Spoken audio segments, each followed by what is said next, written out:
Good morning. I want to welcome you to our virtual school orientation this morning, and thank you for taking the time to log in and learn more about our plans for our District 7 virtual elementary school.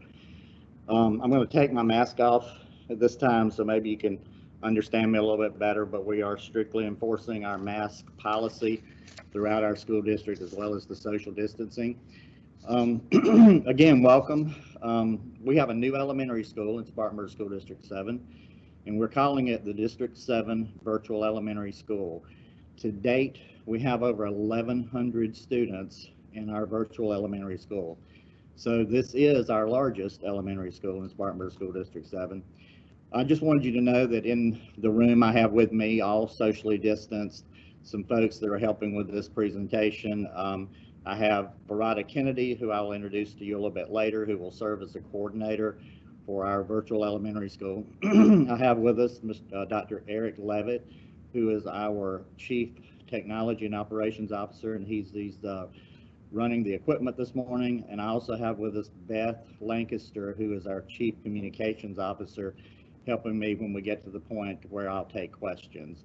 So please take notes. Write down any questions that you may have. At the end, I'll certainly give you a chance to ask those questions. I'll try my best to answer them. The first thing I want to talk about is the expectations.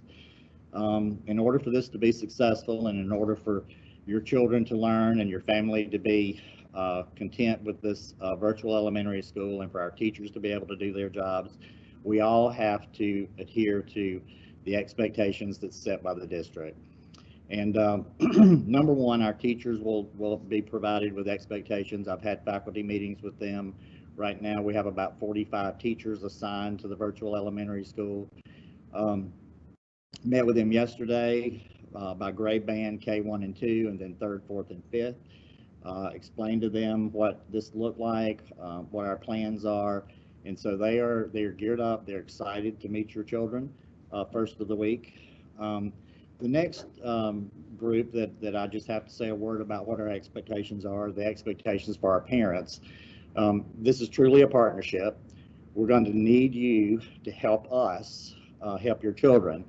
And that means getting them up and ready to log in every day and making sure that they are online and engaged in the virtual learning process, and that you support our teachers and staff as we work through this.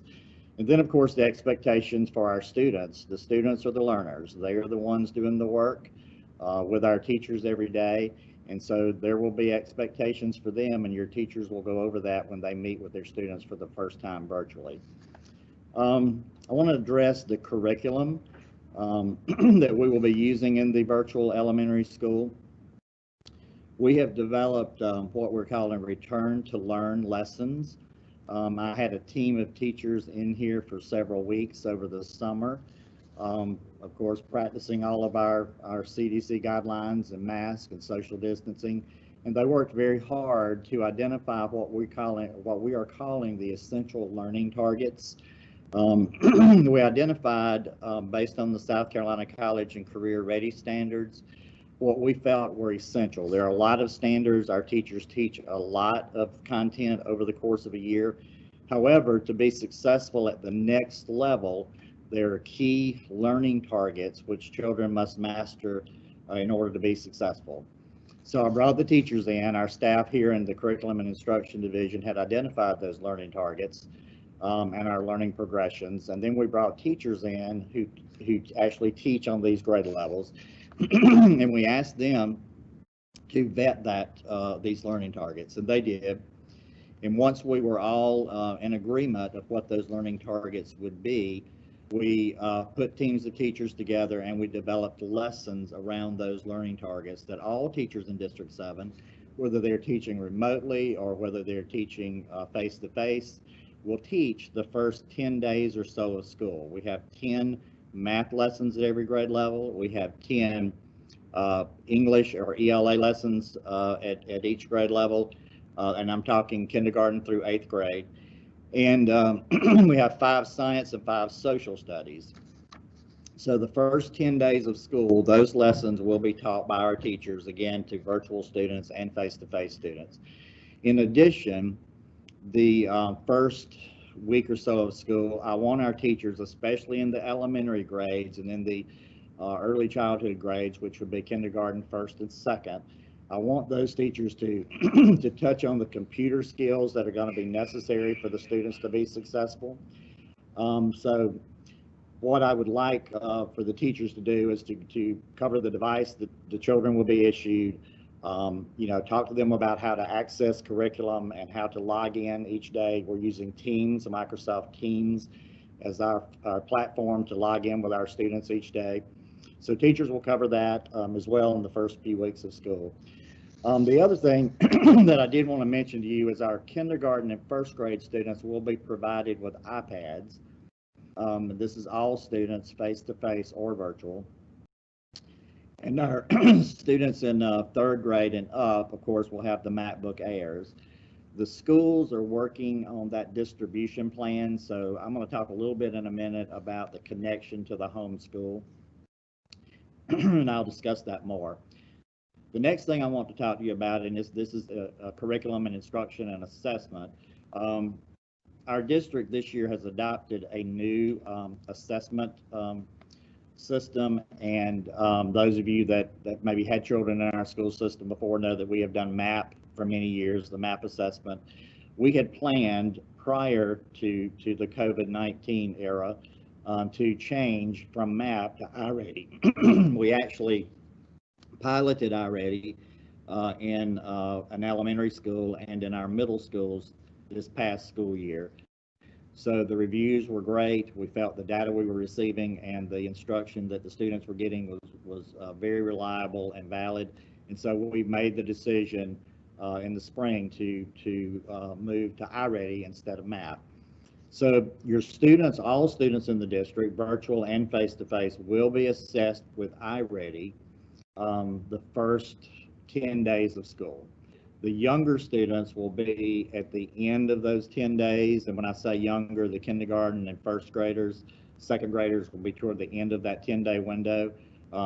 This 10-day window is a state mandate for all school districts that we assess our students in grades K through 9 within the first 10 days of school. And IReady is a state approved assessment. I would like to say a word about the virtual students and the IReady assessment. We are going to administer that assessment remotely. So your students will be provided instructions from the teacher. They will be told how to log in and to take this assessment virtually from home. I just want to say, parents, and it's only natural for us to want to help our students. We want them to do well. IReady will not impact the student's grade. It is not a report card grade. It is an assessment to find out where our students are. It will tell us how close the student is to meeting the state assessment, SC Ready and SC Pass. And it will develop an individualized pathway to assist the teacher in preparing the student for the state assessments. So I'm asking that when the students are scheduled to take their IReady assessment, to please get them set up, make the environment comfortable, quiet, no distractions, and then just back away and it's completely hands off. I know it would be easy and the parent to say, I want to help my child, you know, read carefully. Are you sure that's what you want to click on? I just need for you just to be hands off so we get a really clear, accurate reading of where the students are. We have not seen our students face to face since March, and our teachers have done a tremendous job of trying to stay connected and work with our students and continue to teach. And I know you have been supportive and tried to ensure that your students are learning. But we know that we may have some learning gaps. That's one reason that we develop these return to learn lessons based on essential learning targets to make sure that if there are any gaps that exist, we're trying to mitigate that. The IReady assessment will do that as well. So I really appreciate your help in making sure that the student is in a great spot, gets a good night's sleep, has a good breakfast, ready to go that morning when we take our IReady assessments, and we will do one in ELA and one in math. The other thing that we've done in terms of curriculum, is we have developed some District 7, we had these, we actually revised them, some District 7 curriculum maps in all the content areas, which provide a roadmap for the teachers to ensure that we teach all of the state standards. They're paced so that we can somewhat ensure that the students are at the same place throughout the district. So that's another tool that we provided for our teachers. Edmentum is another curriculum online that we have purchased. It is project-based, engaging. That is why we selected it. It is research-based, and our teachers are actually getting training on IReady and Edmentum this week as we speak. And that curriculum will be used to pull in to enhance the District 7 curriculum and to be used in conjunction with our curriculum maps. So we're excited about that. I think your children are really going to enjoy Edmentum. That's for grades K through 5. And also your students will be issued textbooks. The teachers felt that we need for all of our students to have our district issued textbooks. And so your schools will also be contacting you about how to access the textbooks.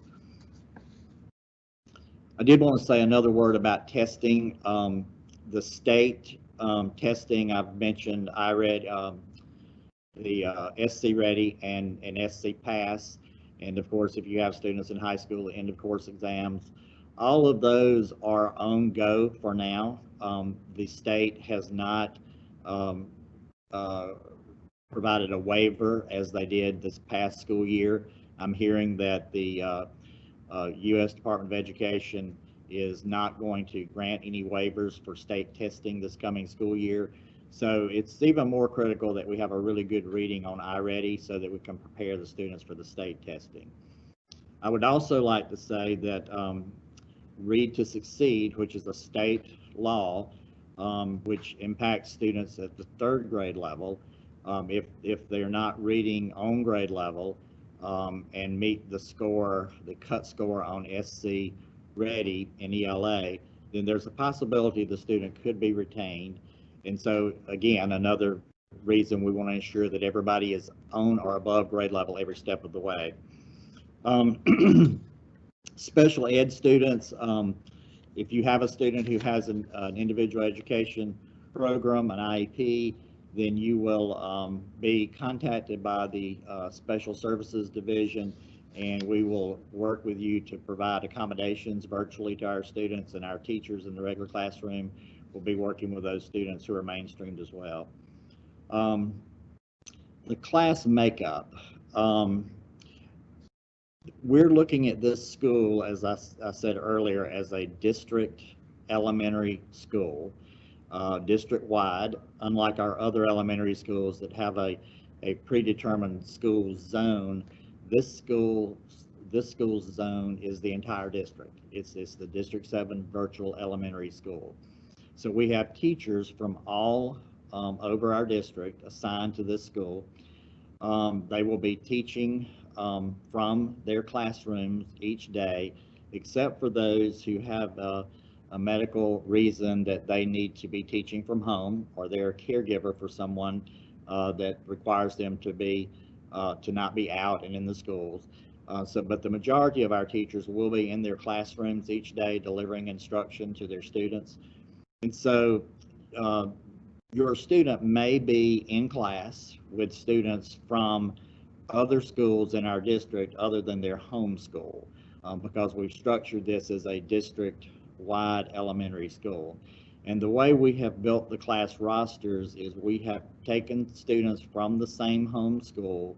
We've tried to assign them first to a teacher in their grade level in their home school, and then we've gone back in and filled in as we needed to based on our numbers. And again, we have over 1,100 students in this elementary virtual school. So I wanted to share that with you and let you know that that's sort of how the classes will be configured and built. What will the schedule look like? I've selected virtual, and I know that in our Return to Learn plan, we talked about virtual school and the elementary schools mirroring the school day. And so what will that look like? The morning, the students will sign up or log in with their teachers. they'll have a morning meeting. They will probably do an ELA reading block. Then they will do a math block. There will be a lunch and recess break, and then come back in the afternoon for maybe science and social studies or an integrated lesson and a final check-in for the day. The school day will look different for kindergarten and first grade, maybe second grade, than it does for third, fourth, and fifth grade.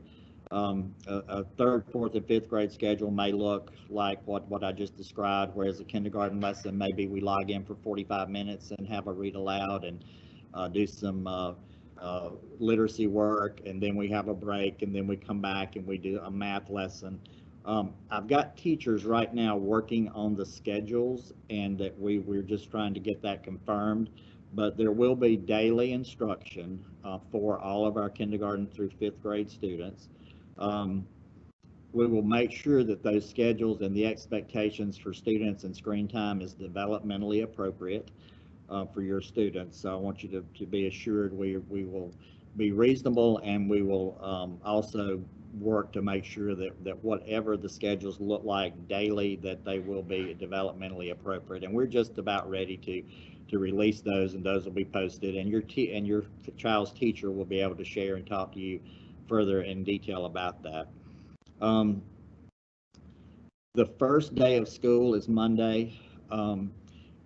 Your teachers, your child's teachers this week will be contacting you by Friday, either via email or a meeting, a virtual meeting that they can set up and schedule with you. So it's imperative that we have your correct email, phone number, and contact information. If you have not received an email or a phone call from District 7 over the last week or so, then we probably do not have the correct email and phone number for you. So if you would contact your school and let the school know what email you prefer to use and the correct phone number, the best phone number to reach you, that would be very helpful. Our teachers are going to need that. They want to meet and greet you, and that will be a virtual meeting, and your teachers will be organizing that and contacting you. So that's very important that we have your correct contact information. We are asking the teachers to set an agenda for those meetings and contacts to give you information. Like, you will need to know about Schoology, which is our learning management system in District 7. Some of you may be familiar with Schoology already. We'll make sure that you are familiar and you know how to access Schoology. Each student will have an account. Also, we want to make sure that you as the parent and the students understand how to log into Teams, which is the Microsoft platform that we'll use to have class every day. And then I want to talk to you just a minute about attendance. Attendance will be taken. The state mandated compulsory attendance laws are in effect, whether we're virtual or we're face-to-face. So students must attend. They must, log in each day. The teacher will take attendance and put that in PowerSchool. 3 consecutive absences unexcused or 5 total absences unexcused will require us to develop an attendance improvement plan. Also, and that is in virtual or face-to-face. That's our policy. Grades. Students will be graded by the teacher as they would be if they were in a face-to-face classroom. Teachers will have assignments that can be submitted virtually. They will talk to you just as they would if you were walking in and meeting your face-to-face teacher in a brick and mortar building, what their expectations are and deadlines and how to submit work and all of that. Your teacher will talk to you about that, and we're working to have everything done virtually so that you will not have to bring anything to the school or turn in anything. It will all be done virtually and submitted virtually or online via email or via Schoology. We are, of course, asking you to go to the school and pick up your device, the MacBook or the iPads. We also will ask you to come and pick up textbooks and consumable items that you may need related to the textbooks. But other than that, that contact will be minimal. and of course, we'll be practicing all of our safety guidelines. I would like to talk to you a little bit about the connection to the homeschool. Even though this is a district-wide virtual elementary school, and teachers are assigned based on homeschool and students assigned to classes based on homeschool to the extent possible. As I mentioned earlier, you will have some students in your students' classes maybe that are not from the homeschool. But the connection to the homeschool is important because we are, hopeful that students will be able to go back, to their home schools. Of course, the next school year. I think all of you know that when you registered for our virtual program, you registered for the year. So this is a year commitment. But again, that connection to the home school, whenever we have items that I need for them to do, for example, textbooks or MacBook distribution, that kind of thing, then I will do that through your home school. Also, if we have any difficulty with technology, logging in, staying online, anything of that nature, the MacBook won't hold a charge, anything like that, your school tech is the person that you would contact at your home elementary school. Devices on the first day, y'all, we're working as hard as we can. Our staff's working 24/7 to get all of this in place. We're still actually taking a few applications for virtual, so this is very fluid.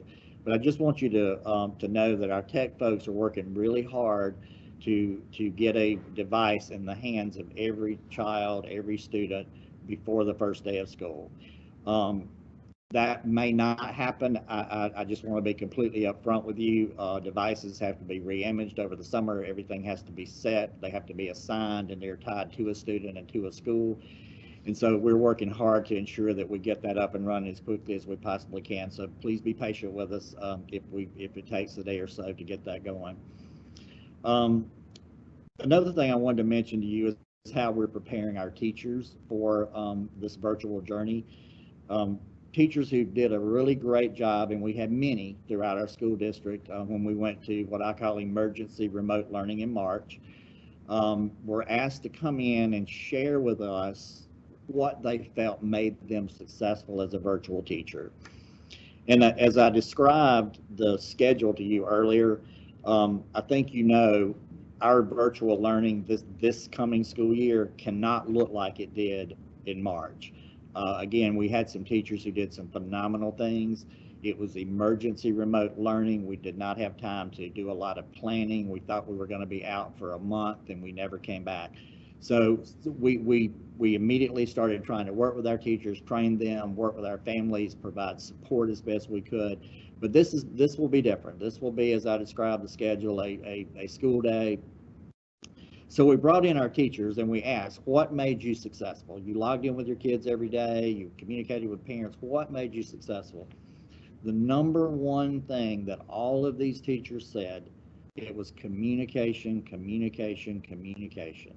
I communicated with my parents almost every day. I communicated with my students every day. It was that constant contact and keeping everybody on the same page, providing support. They had office hours set where parents could contact them. So that communication piece is critical. And also, they said I had to take time and train my parents on the platforms we were using. So we want to make sure y'all are comfortable. And when the teachers have their meetings, their virtual meet and greets with families, I want to be very clear on how you're to get your child into the Teams platform to have our virtual meetings. And if you're not familiar with Teams, Teams is similar to a Zoom meeting and our Schoology platform. So ensuring, the teacher said, ensuring that parents could support their children with those platforms was critical as well. The next thing I want to talk about, and I think in our Return to Learn plan, we said that we would provide related arts to the extent possible. We are working hard. Again, I've got to finalize numbers in virtual versus numbers face-to-face and take the number of teachers we have and determine how many sections they can teach. But our music, art, PE, dance, world languages, I'm working as hard as I can to make sure that we offer those to all of our students. So I will be working with the teachers and working out a schedule, so we're trying to provide those opportunities for your students as well. Our Odyssey program, or our Gifted and Talented program, definitely will be delivered virtually. Our Gifted and Talented Odyssey coordinator, Ms. Ann Moore, has been working diligently with our Odyssey teachers, and they have a great plan, and they'll be communicating to those of you who have students in our Odyssey program. I wanted to just quickly go through some tips for successful virtual learning. I know we experienced this, those of you who had students in our district back in the spring, and again, that will look a little bit different, a lot different than it did back then, what we're going to do now. But just, coming to school ready to learn. And I want people to think that I am going to school every day. It's virtual, but I'm going to school every day. So even things like getting up, getting ready, being dressed appropriately, because you'll be on a Teams meeting to where we can actually have that face-to-face virtual instruction with your child. So dress code is important. Establish routines and expectations. That is another thing that our teachers who said they were successful, they felt with our remote learning back in the spring. They felt a routine after a few days of pulling it together, that they were hearing from their parents and working with the parents. We need a routine, and that expectation was set. So that's another piece of being successful. Also, choose a really good place to learn, a place to work without interruption, where you can't hear the TV, there are no phones or other distractions, because the child will be in school. So finding a good, comfortable place to learn is important. Have all the materials readily available. So if the teacher calls up a particular journal or notebook, or I need you to get a highlighter and highlight this with me, they're able to do that, and it's right there readily available for them. And of course, the communication with the teacher is key. And we want to help students own their learning. If they own their learning, we're helping to develop responsible students, and that is important for them, not only in this virtual environment, but in their learning journey as they go through their school career. And we want to encourage physical activity and exercise. That's important throughout this to be healthy as well. And our PE teachers will be providing some ideas and lessons as well. And I will say, with some of our related arts in areas, since we have to cover virtual and in person, we will be providing some taped lessons. I know our art teachers are working on that, and some music teachers, and I've discussed with PE about them recording some lessons. I just want to make sure everybody has the opportunity to experience these related arts courses that we offer. And we have to do some of that through taped lessons that will be played virtually, and then some of those lessons will be live. Manage stress and make the most of an unusual situation. Be positive, and support your child, support your teacher. We're certainly going to support you. We know this is hard on families, and we are trying the best that we can to achieve some sense of normalcy and continued learning and continued building relationships throughout our community and school districts. So we appreciate you helping us with that. And before I get into the questions, I want to thank you for your support, and I want to thank you for your patience. Please know that we are all in this together. We're all learning. I know that we will tweak things as we go. This is a very fluid process.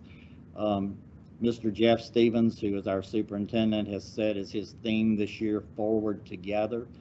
And I think that is a very appropriate theme for where we are in our world today. And I think it speaks to moving forward, and of course being together with whatever we do. We are working hard. We know we may not always agree on everything, but we all agree that the best interest of our students is what is at heart here, and that's what we're working for. Our mission in our school district is to inspire and equip our students to live meaningful lives of leadership and service as global citizens, and we'll strive to achieve that goal every day with our virtual students, with our face-to-face students, with our entire community. Our school district is known nationwide as being very progressive and innovative, and I think that that we will certainly stand up and meet this challenge and be innovative and deliver quality instruction to each one of our students in a virtual environment or in a face-to-face environment. So I want to thank you again for your support as we move forward together.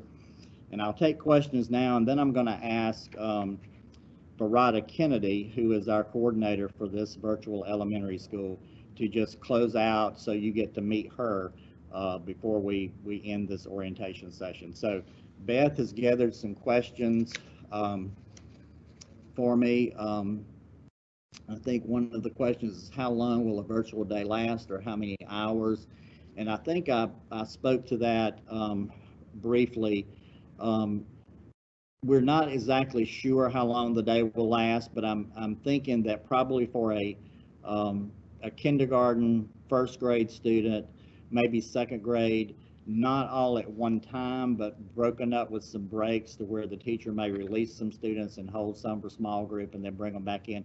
Maybe 2.5 hours for a kindergarten student, first grade, maybe a little longer for second grade.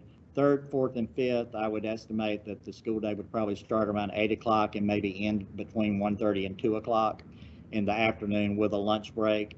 But again, we will give you those schedules, but that gives you an idea of about how long the school day will last.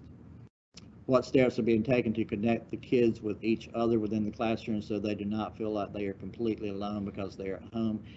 The platform that we will be using, the Teams platform, will allow us to see each other and to hopefully build some relationships and do some collaborative work. The Edmentum curriculum actually promotes collaboration among students. So the students will be together for at least the morning meeting and group direct instruction, and then we may break out into groups, smaller groups. But throughout the day, the students will come together as a class. How will Odyssey be woven into the day? Will my child be able to expect to submit classwork from his regular teacher if he has missed that instruction because of Odyssey? Right now, the plan for our Odyssey program is to have our Odyssey teachers to push into the virtual classroom on a regular schedule. And so if your day is Tuesday, for example, it would be like we would have been transporting them to our Odyssey Center at Boyd. They would be transported virtually into our Odyssey lessons with the Odyssey teachers, and of course they would be allowed to make up any work that they missed during the time that they were away from their class for their Odyssey lessons. The Odyssey hours will probably not be a full day like they have been, because I've got the same number of Odyssey teachers, and now I've got to cover another school plus the schools that are going face to face. So the state has relaxed the minute requirement or hour requirement that's required for gifted and talented and the Odyssey. We will get in as much time as we can with our teachers, and it will be quality, but I just want you to be aware that it will not be full days like we have had in face-to-face. That's for virtual and face-to-face. Those hours will be altered this year. Will math be grouped by skill level for fifth grade? We're going to group and regroup within the classroom. Again, this is very fluid. As we get started, and we're doing training with our teachers right now, we're going to place our teachers in collaborative professional learning groups. And so fifth grade teachers, for example, throughout the district who are in this virtual elementary school, they're going to be a team. So they will plan together. And so I think there may be some opportunity to do some of that flex grouping, but definitely within the classroom. Will classes be recorded so that students may access materials that may have been missed due to connection issues? Yes, our plans are to record lessons for parents and students to be able to go back and access if there is a connection issue or if there's a scheduling issue. What steps are being taken to connect the kids with each other within the classroom so they do not feel? I think I've answered that one already. Let's see. And the Odyssey question, I think I've answered that one. Will our fifth grade students be doing band and orchestra virtually? We are working on a plan to do that. So yes, we do not want students to miss out on band and orchestra. So we are working on a plan to where they can actually meet with the band directors and the orchestra teachers. And even in our face-to-face meetings, our classes, students that will be going to school face-to-face, this year, band will be a getting ready to learn to play year. And we can do the same thing with the band students virtually and the orchestra students.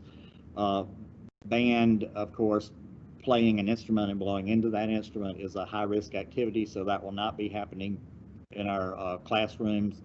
And of course, virtually, the students will get the same instruction, so they will learn to read music. They will learn rhythm, to read rhythm patterns. They will learn musical terms and all of those things that are necessary to get ready to learn to play your instrument. They would even learn to play fingerings for their instrument.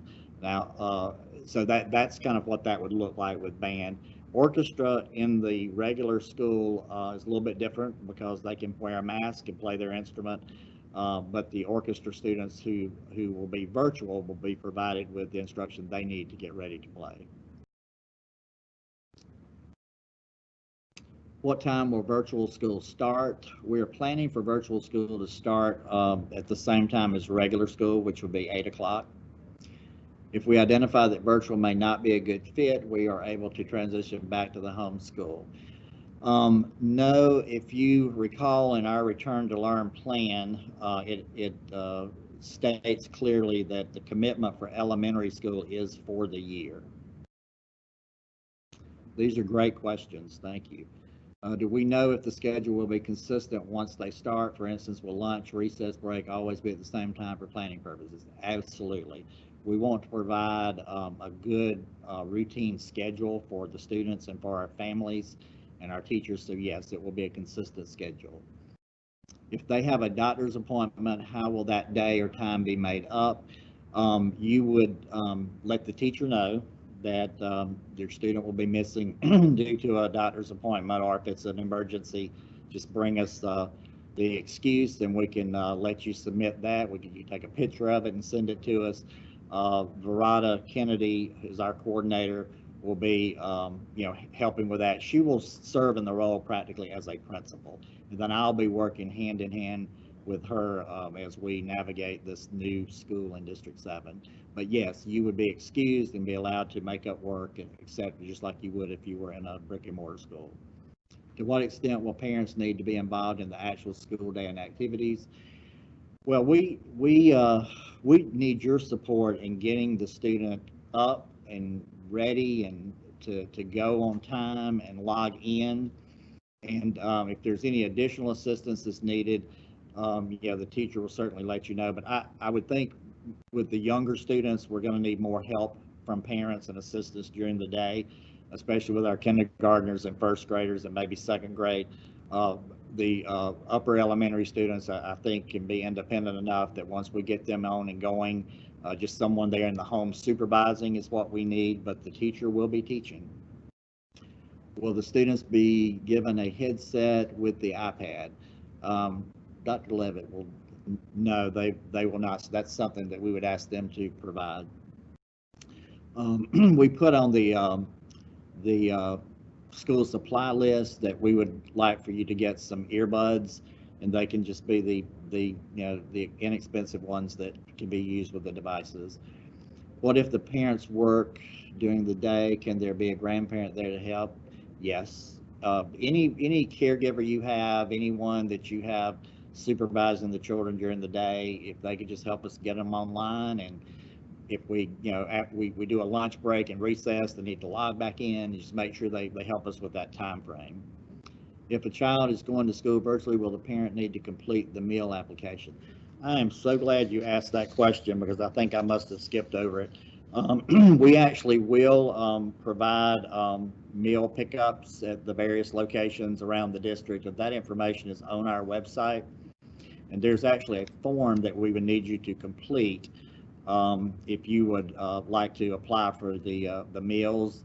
We would be able to, if you qualify for free or reduced lunches, of course, that is certainly doable in this virtual school as well.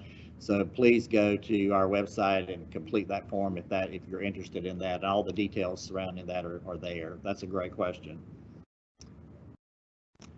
How are they going to pair the students that they are behind with the ones that are ahead? Our teachers are trained on differentiated learning, and one thing that we're excited about is with the IReady platform, that will greatly assist our teachers with grouping and regrouping students. Once we get that assessment and it creates that individualized pathway for that student for instruction, the teachers can actually group and regroup students based on that. And so I think they will be able to handle that as they do in a normal classroom setting. We have students mixed, they're from the same school, but different levels within the same classroom. Will we have sports for students? In the elementary, we're talking in the elementary school, there's not really any organized after-school sports. Once we get into middle school and high school, of course, there are, and of course the high school league governs a lot of that, but on the elementary level, not what we would normally do in recess or with PE, is, of course, we're virtual. And so that would look quite different, but there won't be any sports that we would be having students come to the school for. Do we pick up iPads, MacBooks tomorrow morning? Each school has worked out a schedule for the device pickup. And so if you haven't received that information, contact your school. They're working out a schedule and communicating that to our families, so you'd pick those devices up from your home school. And again, if you have not received an email or a phone call from District 7 within the last week, please let your Power School person at each school, that's the Power School is our big database, know that information needs to be corrected, or just double check it and give them the email and phone number you would prefer them to use. And what we will do, just like with your your schools or home schools, Ms. Kennedy and myself will have a group, and so if we need to email you, we can email the entire school family information, or we can make a robocall to you, a bright arrow call, because again, communication is critical.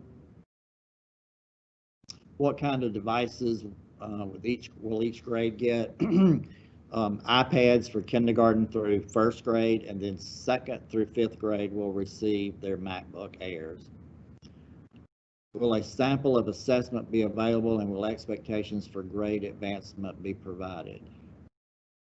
A sample of assessment be available, and will expectations for grade advancement be? The expectations for grade advancement in terms of promotion from one grade level to the other is based on district policy. And so that will be the same whether it's virtual or face-to-face. And as far as a sample of assessment, I think you may be talking about IReady. There's a website that you can go and look at some samples of that assessment, if that's what you're referring to. And if not, then we can talk with your teacher and maybe share some of that information. Will the EP Todd Montessori program be available virtually? No, the Montessori program will not be available virtually.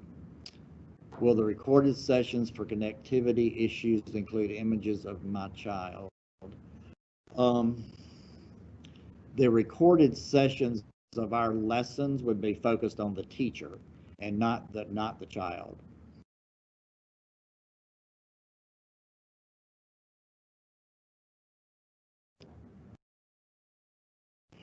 Yes, this session is a virtual orientation for elementary. I think Beth just told me some questions are coming in about middle school and high school.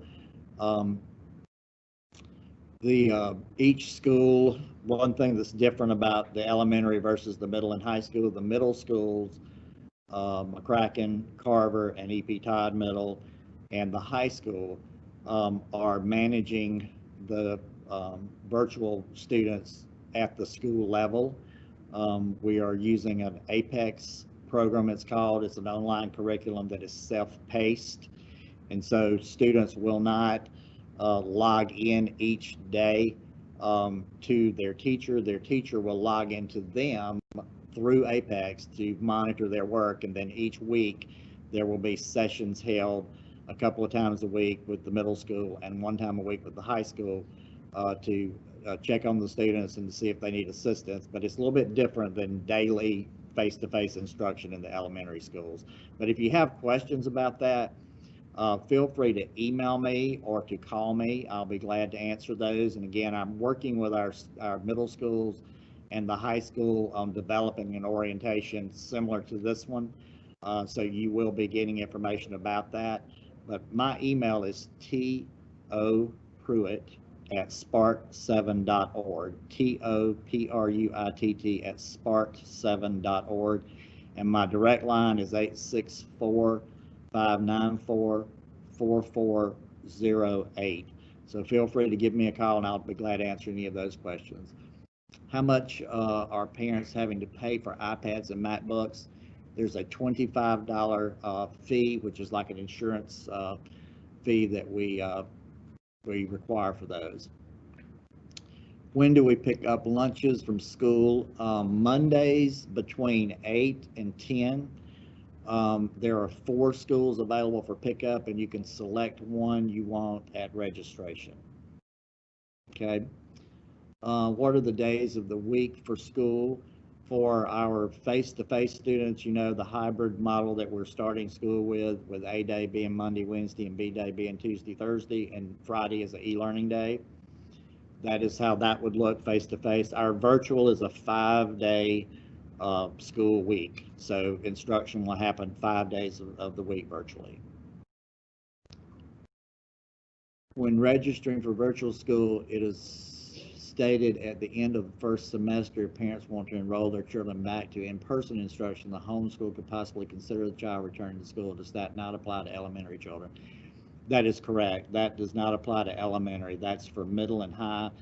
And we also had a caveat in the plan about if it is if space and capacity or if it's practical at that time, we take those cases at the middle and high school level on a case-by-case basis, but that would not apply to elementary. Elementary is a commitment for the year. Do virtual students qualify for out the free or reduced meal? Yes, elementary virtual students do qualify. If you qualify for free and reduced lunch, that is available, yes. As a parent that works from home, is it possible to get a definite time frame of the virtual school time? Can we get a schedule for the school lunch time pickup? The school lunch time pickup is the 1 day a week, and I think that time was, what was that time, Beth? What was it? 8 until 8 to 10 a.m. is the lunchtime pickup. And yes, we're gonna send you a definite schedule, so you will have you will know the schedule each day for parents who are working from home or out of the home. Would a home regimen exercise be allowed for gym class? Yes, I think that would be great. And our PE lessons will be offered as well, but that would be great. Will we receive login information for our students for Teams and Schoology when we pick up our devices at the home school? I think your teachers will provide that information for you for your Schoology and your Teams login. For parents at work, can the lessons be completed in the evening? That is going to have to be coordinated with your child's teacher, because the teachers, again, will be in their classrooms, the majority of them teaching daily, and we can record some lessons. So that is something, and I've asked our teachers to please work with our families to the extent possible to deliver the instruction and to accommodate schedules. So that, I think that's something that we can work out with our teachers on an individual basis. What do I do if my child was set up to receive an IEP, but school was closed before she received it? If you will be contacted by special services for those situations to where we were in progress at the time of completing an evaluation or formulating an IEP, that we will pick that up where we left off. If you've not been contacted, please contact special services. They're located at the David Houston Center across from Drayton Mills Elementary School. Will virtual students have homework just like a normal school year? Yes, and that is based on the teacher and their expectations, but yes, there will be some homework, I'm sure, you know, and it would be appropriate for the grade level and age of the child. If a parent chooses to purchase or use their own iPad, how will a student gain access to the apps and programs? We're actually requesting, since this is on our network and our Chief Technology Officer is here with me, that we use the school issued devices. And if there's a question about that, that we would have to bring the device in to help them load the apps on that they may need. If you want to use your own device, then we can give you directions and access the apps that we would be using. We can help you with that. They're all the apps are free.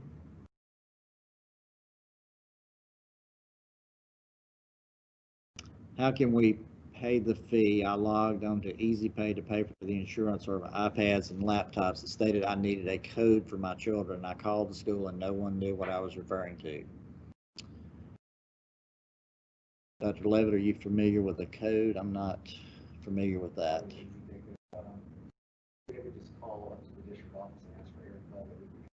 If you would call the district office at 594-4400 and ask for Dr. Eric Levitt, and he can walk you through that. All right. Are there any other questions? One more question.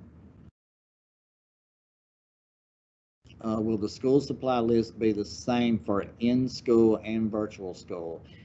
The virtual school supply list is a little bit different than the in-school supply list.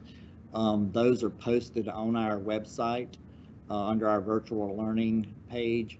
And another thing I just wanted to mention to you, we are in the process of building our own virtual elementary school page on the District 7 website, so that we can put information there and it'll be easy for you to find and go to as we navigate this school year. That was our last question, but again, if you have other questions you think of after the meeting, please feel free to email me or call me.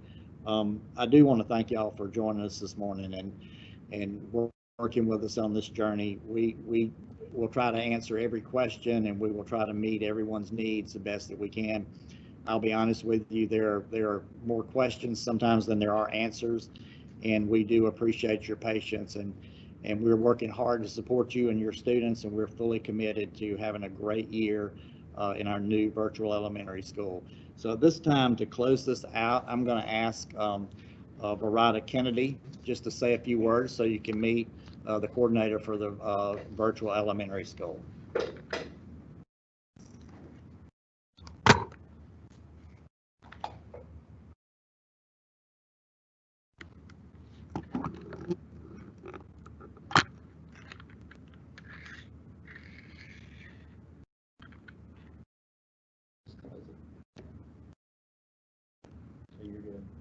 Okay. I'm going to take my mask off so that you can hear me clearly. First of all, good morning to our virtual learning family. I am so excited to assist, serve, and lead our new virtual school in this capacity. As Dr. Pruitt shared, I wear a couple of hats. In addition to coordinating our elementary virtual school, I also serve as a director principal for the Viking Early College. So I have a unique opportunity to go from kindergarten to college every single day. Please know that our virtual team of teachers are anxious and very excited to meet you. They are committed to helping our virtual learning students reach their greatest potential. We all stand ready to provide support as we navigate through this new virtual journey. Forward together, we'll be able to accomplish this task. Thank you, and we look forward to meeting you virtually.